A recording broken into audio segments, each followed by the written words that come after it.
Please give a warm welcome to writer Maggie O'Farrell and director Chloé Zhao.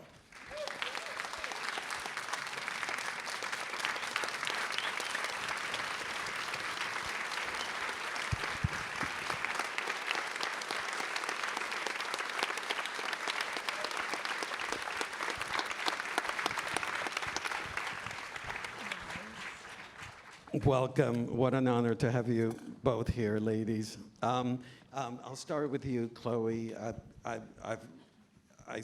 I study your films. I teach local, and my students have studied your work. And I have noticed that in all of your films, prior films, you have people struggling with great loss and finding themselves through letting go or persevering. And well, the one thing I have noticed is that prior to this film, there were no mothers in the films, and now here's a film that is centered on a mother.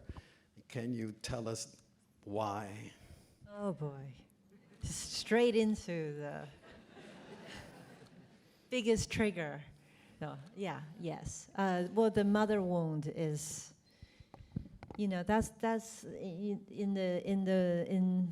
therapy, that's probably the hardest one to touch on. You hear a bunch of other stuff, and then you sit down, and then they're like, okay, now let's talk about your mother. So, oh, jeez. Because that's the biggest wound we can have. And I do believe we have, as a species, we have a collective mother wound, yeah, because of how the feminine consciousness has been treated for thousands of years. So I definitely have a very deep one, and that's why having that figure in the film, to stay with me day and night, is too much. So it did take 4 years of a lot of inner work and the midlife crisis for me to be ready for this film. Thanks. But but even that, at first I said no because of the log line, because I haven't read the book. And I said no. But then somehow synchronicities brought me to say a place to say yes.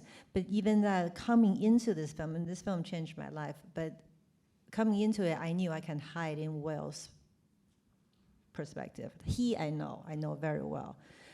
But the last 4 years, I have finally allowed my inner Agnes to be free and to come through and feel safe to be seen in the world. And wow. So making the film, I think Jessie and I were on a similar journey, and making this film then allowed more of her coming through me, and therefore really had allowed me to heal part of that mother wound that I've been carrying. Wow. Well, thank you for sharing. Maggie. Yeah. Thank you. Maggie, I mentioned I read your book, incredible book, and for those who are not aware, the novel takes place on the day that Hamnet dies, and there are flashbacks. In your screenplay that you collaborated with Chloé, you rearranged the chronology. Can you tell us about that aspect, changing the chronology of your story? Well, I think jumping around in chronology it's fine on the page, but I think it's a big ask of cinema audiences to flip back and forth in time. And I think that one of the first conversations we ever had was that we needed to kind of disassemble the book in that sense and reassemble it in a chronological way. And I remember with the first conversation we had, you said to me, I have 17 or 15 dramatic points that we have to hit. Oh, I said that. Yeah, you did. I have a notebook where I wrote it down on the very first Zoom. So I think Chloé, started right off on day one with a very clear idea of which parts of the book we could extract and turn into a screenplay. Because obviously the biggest job with adapting a book is, I don't know, whatever, 350 pages, and a screenplay is, 90, 100 pages. So there's a lot you have to get rid of, put it that way. Sadly. And also, in the book, William is a smaller character, tell us about the importance of making William more prominent in the adaptation. I think you should answer that. Are you sure? Well, but why don't you talk about why it's important for Anya's story first, and then that will naturally come to Chloe me. and I are just going to chat amongst ourselves. Hey, we're getting an insight on how you guys work together. I'm not sure anyone can hear us, though, we're whispering. Okay, well, I think I originally conceived the book to be about fathers and sons, as the play Hamlet is. But what happened was that while I was researching the book, and I was reading all these big sort of 1,000-page biographies of Shakespeare, I got totally sidetracked by how badly his wife, who we're usually taught to call Anne Hathaway, has been treated by history and scholarship and academia. We've always been told one narrative about her, which is that she is a peasant, she trapped him into marriage, he hated her, he ran away to London to get away from her. And that's all the way from scholars to other writers of fiction and screenplay. And I became really incensed by this because there's no evidence whatsoever for any of that at all. Basically, all we know about her is that she was born, we don't know when, and she had children, and one of whom died. And then eventually she died several years after William. And actually, I think there's a lot of evidence that he did love her. So I wanted to ask readers to forget everything they think they know about Anne Hathaway and the marriage and the name. Yeah. So the big lightning bolt moment for me with her was reading her father's will. So her father was Richard Hathaway, and he died a year before she married William. And in the will, he leaves her a generous dowry, and he refers to her as my daughter Agnes or Agnes. And that was a lightning bolt moment because I thought, my God, on top of everything else, we've been calling her by the wrong bloody name for 500 years. Just a quick follow-up question. The Black Death. I forgot to mention that I'm a major in theater and Shakespeare, and it never in his plays do they mention the Black Death. Why? I would love to hear why you zero in on the Black Death. It's always been really interesting to me that he never mentions it. I mean, he mentions plague in certain contexts, not very often, but occasionally. But they never actually they called it the pestilence at that time. And you think about how prevalent it was and how the Globe and his other theatres would have been closed down repeatedly in London because of threats of the plague. That was the first thing that the civic authorities would have done. And if you think that 3,000 people gathered in the Globe every afternoon and in the heat of the day, you can see why that was they wouldn't have called it a hotspot then, obviously, but that's what we would know it as now. So, it was an ever-present danger. Every single person in 16th century Britain or England would have known exactly all the signs.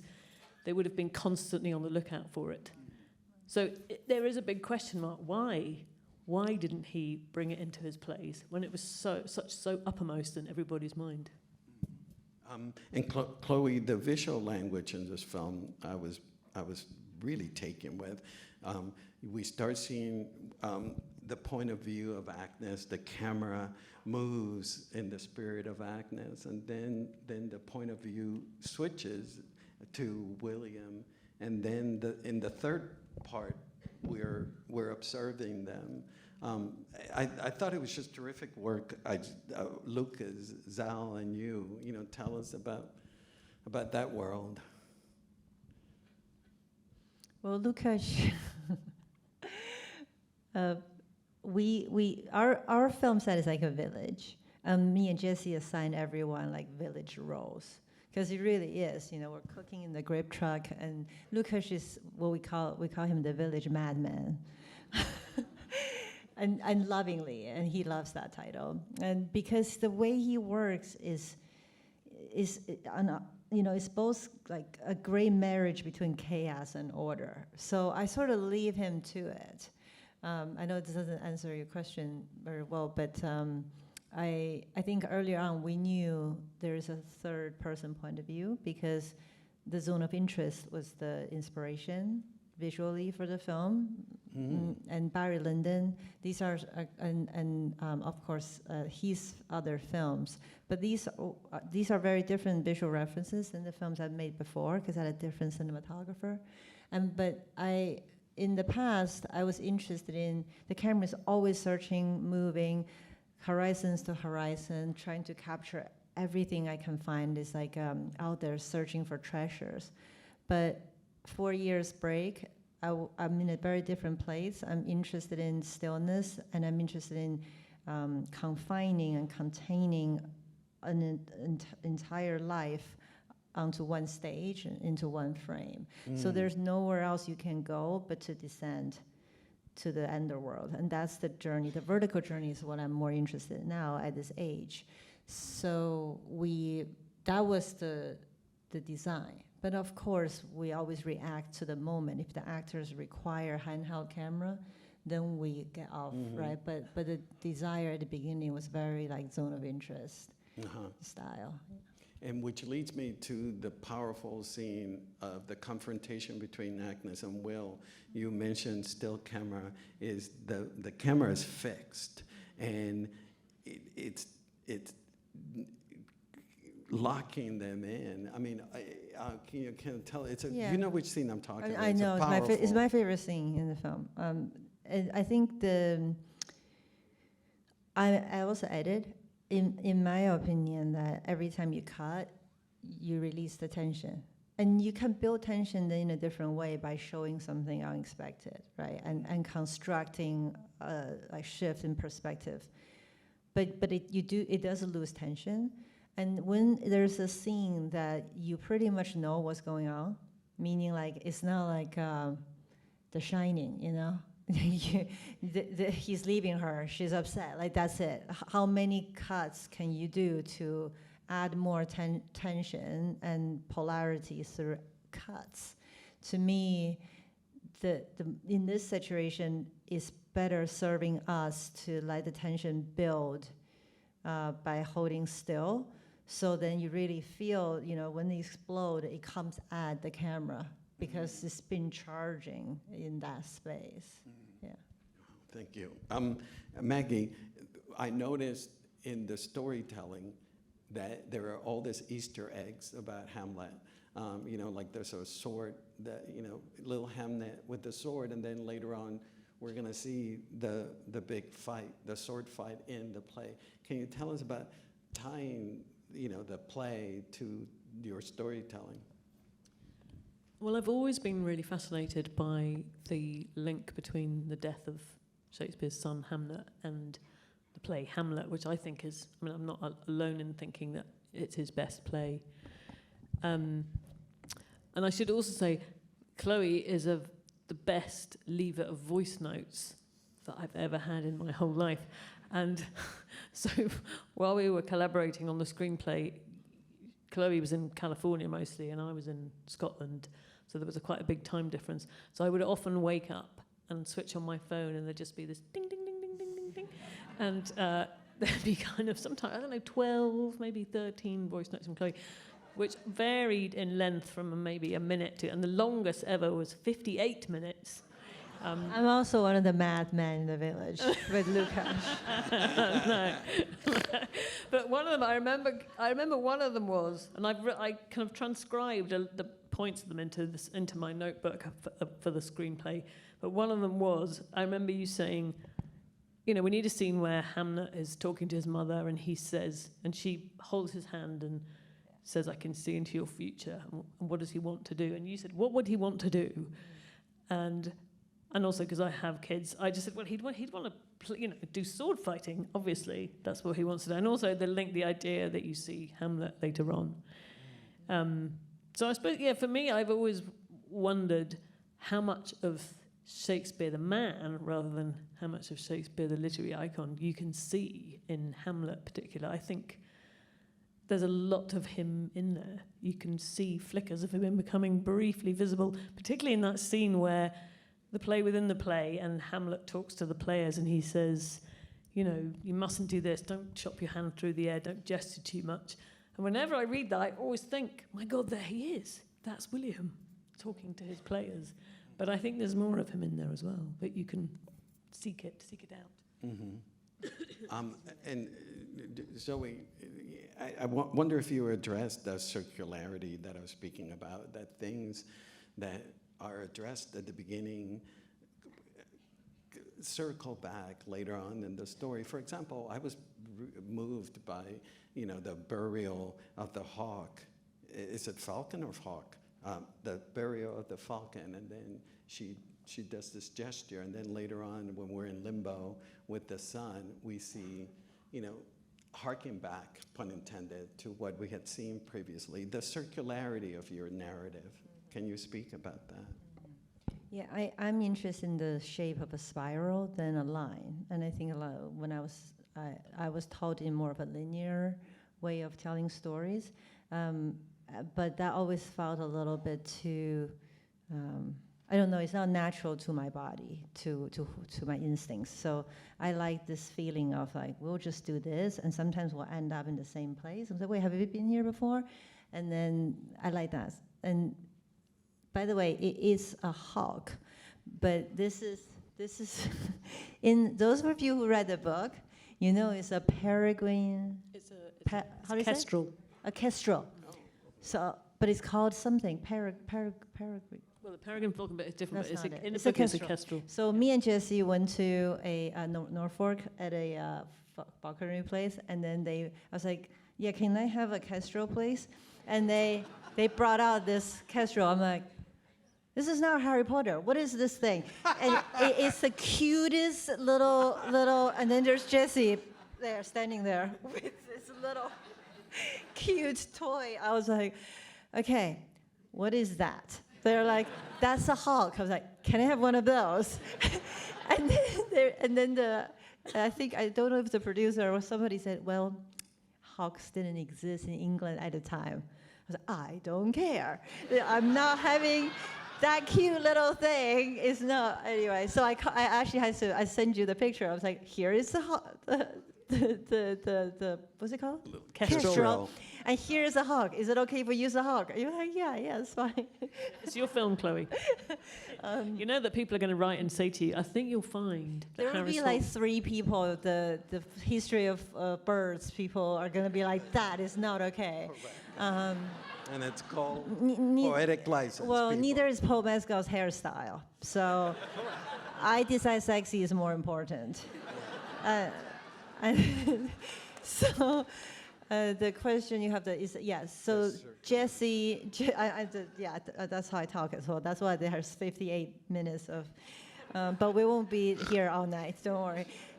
This is a really good question because the process of working is always try to be as present as possible once we start shooting. So Jessie on day 3 had a dream, and she wrote down her dreams, and she does these fever writing in the morning, and she come to us, and then she basically, we knew it was going to be a hawk funeral, but not sure exactly what's going to happen, and we leave some space here and there, knowing the way Jessie works, she's going to bring something's going to come through, and then she showed up and showed me. She said, this is what came to me.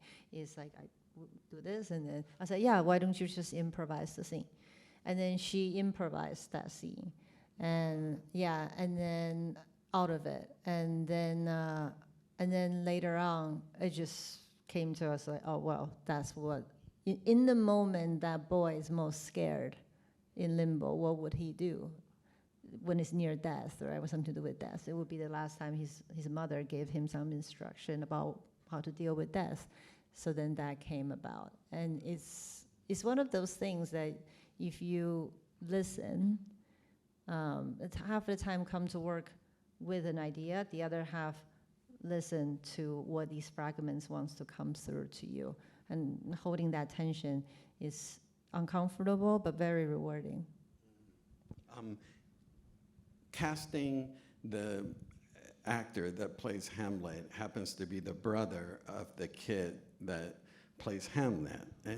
And was that always in the writing, the intention to, no?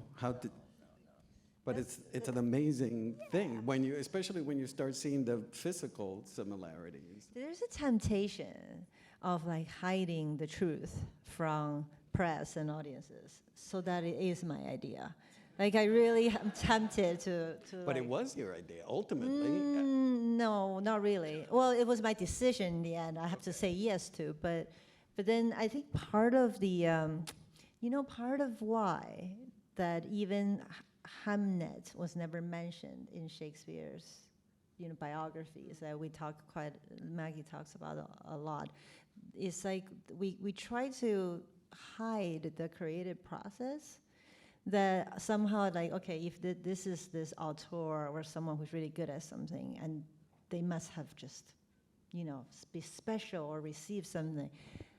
Instead of mentioning, well, his son died, right? And then he lived a life. He has feelings, and he's processing that through.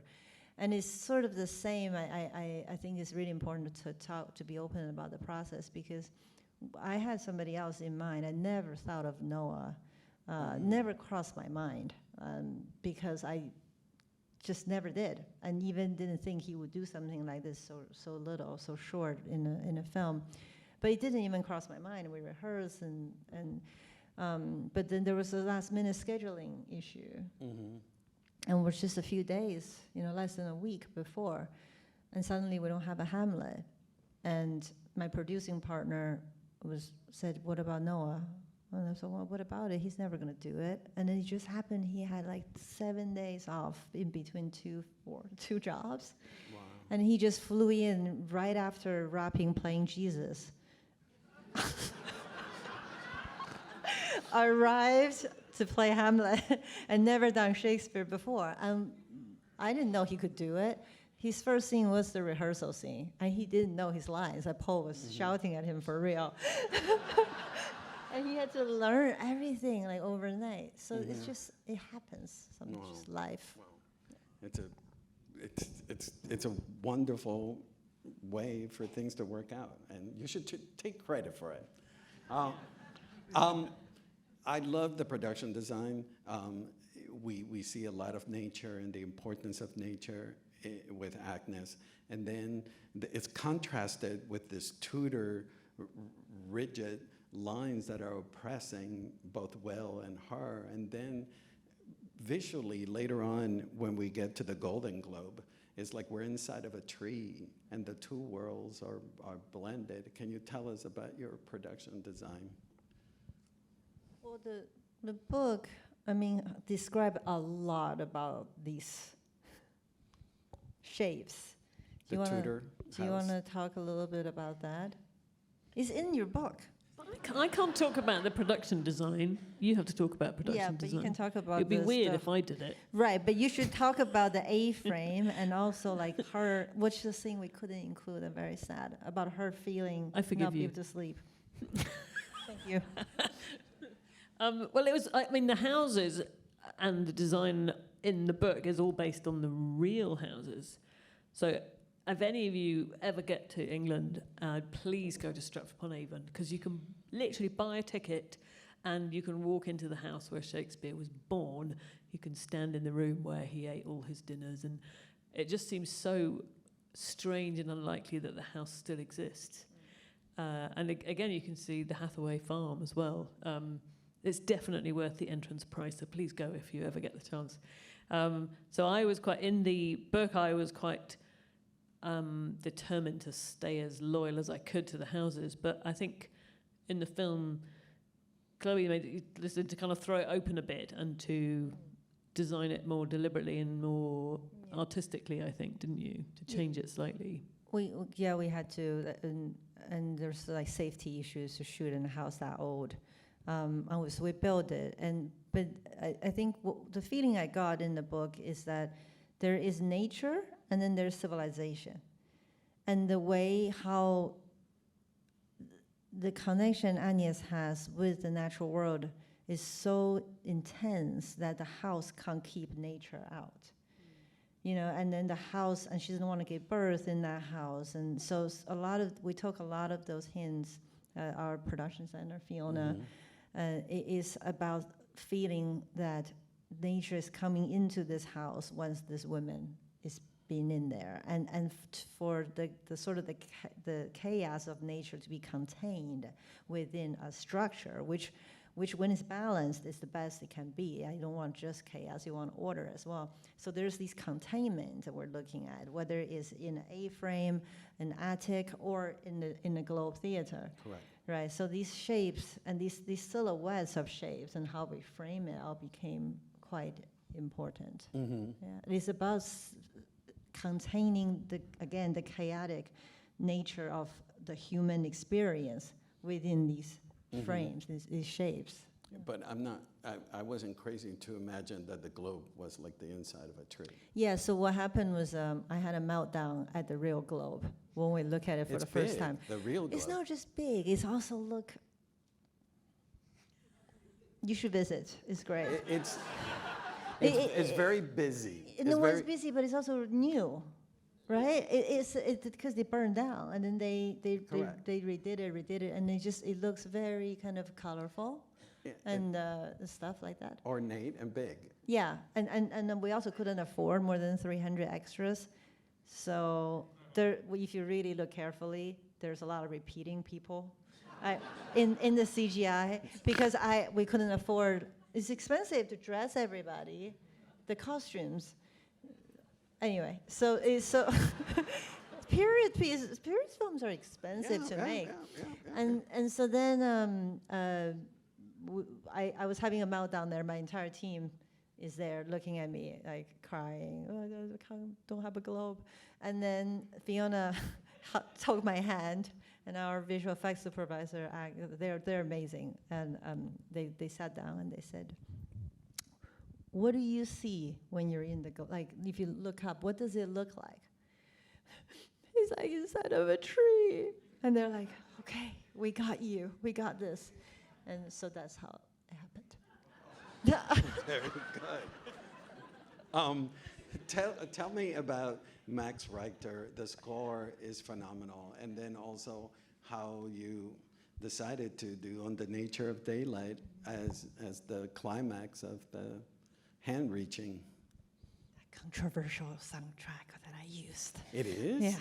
Right. Well, I think because it's been a struggle because it's been used, I think, everywhere from Gerald Dream of Sushi to So You Think You Can Dance to Arrival. Well, it's in everything. But other music has been used repeatedly in movies. Thank you. And who cares? But I think, there is I would just say this, like the word original is very misunderstood because I keep being told, why don't you want to use something original? The root of that word, origo, means old. Original means old. It doesn't mean something new. Correct. So, but we're a culture obsessed with building new things, and we're also a culture that had lost our connection to our ancestors and to our true essence and to the ancients. So, to the dead, right? We don't think about that. We just want to transcend that and go forward forever. I think that's reflected in the misuse of the word original, the fear of using something that's been used before. I actually think this is incredibly powerful because when something's tapped into something in the collective consciousness and it keep being reused, it itself picks up energy. It has life of its own. And there needs to be great respect paid towards work like that. And On the Nature of Daylight is that for me. It also wasn't a choice because we didn't have the ending. There was no hand touching. There was no Hamnet on the stage in the shooting script. But it was 4 days before we wrapped production, and Jessie and I were like, we don't. This isn't there. The catharsis hasn't come through yet. And then she sent me the song On the Nature of Daylight, the Bitter Earth. If you haven't heard Bitter Earth, that version with lyrics, and then that song pushed both her and I. What it does is that the song has an ability to harmonize every particle of our bodies to the world around us, therefore making all of us feel like one. It does something, it creates oneness, it makes us vibrate on the same level. So when we're vibrating on the same level, it's like when you have 10,000 monks chanting together, you have no fear of death because the illusion of separation dissolves. And that made me and Jesse both surrender, right? To not knowing, to letting go, to not be afraid of losing love. And then we realized we needed to achieve visually oneness in the globe. And therefore, the hand moment came about. And so technically that music is manipulative because it makes you in the end feel like what the audience could feel in that theater. But also, just a little side note, Max doesn't talk about it much, but he actually wrote this song based on the structure of a medieval song. Wow. He studied medieval music, and the structure of On the Nature of Daylight is medieval. So technically, we're most period correct to that song. Yeah. But just to clarify, that you and Maggie had written an ending, but you were not happy with the ending. And then 4 days before, you were exploring alternatives. I never went into making a film knowing the ending. The ending looks beautiful on the page. It got us greenlit. But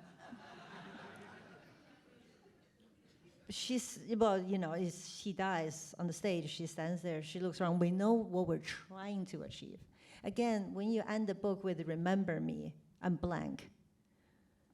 How are you gonna, like the written language, so much older than cinematic language. So you have the black words, "Remember me," and then blank page. What I evoke in you is not something that, to me, we can even plan. It's got to be some present, channeled through undescribable thing to contain those two words with a blank page afterwards. I just instinctually know that. So we have the ending, written. He dies, and she looks around and realizes that they're all together. Like what I described to you is on the page in description. But how does that translate shot by shot? We have to wait until we get there. Correct. Yeah. And Maggie, let you have the last word. You've written novels. You're highly celebrated. How would you describe your collaboration now in cinema with Chloé? As she snorts. She's snorting with laughter about our collaboration. It was great. I think we learned a lot. Why so high-pitched? Why so high-pitched?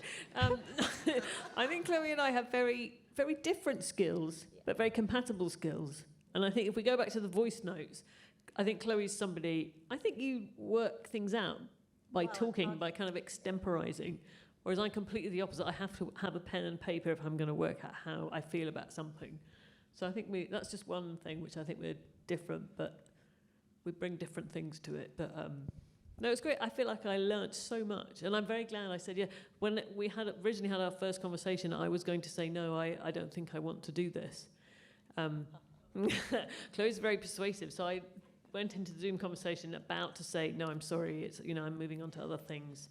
And then at the end of the conversation, I shut my laptop and I thought, what the hell just happened? Because I'd already agreed to do it. But I'm very glad I said yes. That's all I can say. You didn't have a choice. I said I'm not doing the film unless you write it with me. No, actually, you brandished the book in the screen and you said, I want to make this. Yeah. So I was kind of, okay, fine.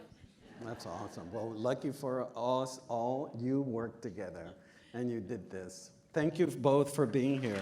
Thank you. Yeah. Thank you. Thank you, everybody.